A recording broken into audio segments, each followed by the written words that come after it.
You check your phone. Seen. No reply. Nothing.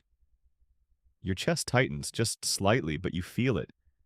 You reread the message. Did it sound wrong? Too much? Not enough? Your mind starts replaying the conversation, searching for the crack, the mistake, the reason you're being left in silence. It feels irrational, embarrassing even. It's just a text. But your body doesn't know that. Somewhere beneath the logic, an ancient alarm is ringing, the same one that once meant exile, hunger, death. This isn't weakness. This is 2 million years of survival wiring firing off in your chest right now over a notification. And it's about to make a lot more sense. Rewind the clock. Not years, millennia. 100,000 of them. You're standing in a small band of humans, maybe 30, maybe 50. No cities, no strangers. Just the same faces every day for your entire life. This is your world, your only world.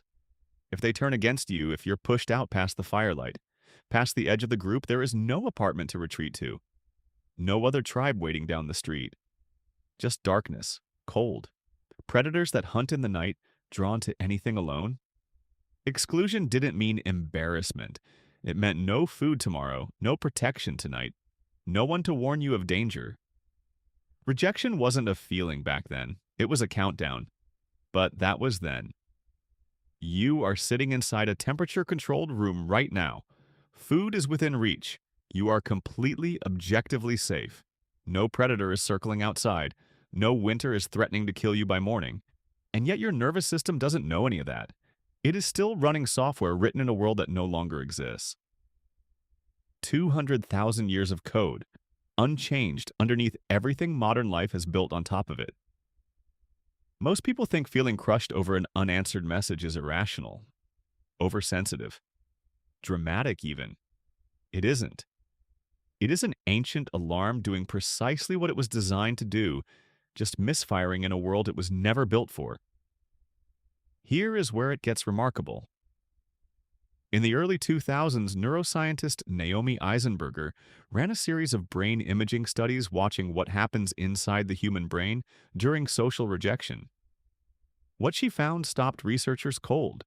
The same region that lights up when you break a bone, burn your hand, or take a physical blow. The anterior cingulate cortex activates with equal intensity when you are socially excluded. Your brain does not distinguish between a punch and being left out. To your nervous system, they register as the same category of threat. And there is a reason for that. Evolutionary psychologists call it the social monitoring system, a deeply embedded alertness to shifts in how others perceive you. Subtle coldness, a shorter reply, silence where warmth used to be. Your ancestors who noticed those signals early survived. The ones who didn't. Sensitivity wasn't weakness. It was the sharpest survival tool the human mind ever developed. This isn't theory. The evidence runs deep. Anthropologists studying the Hadza of Tanzania and the San people of the Kalahari, two of the closest living windows we have into ancient human social structure, found something striking. When someone violated the group's trust, the punishment was rarely physical. No fighting, no exile by force, just withdrawal, silence. The group simply stopped including them. And that was enough, because everyone understood what it meant. Eisenberger took this further inside the laboratory. In her now famous Cyberball experiments, participants were excluded from a simple digital ball-tossing game by strangers they would never meet. Within minutes, their pain centers activated, measurably, genuinely, rejected by people who didn't even exist, and their brains responded as though something had been taken from them. Because in the oldest part of the human mind, something had. Now consider what modern life is doing to that system every single day.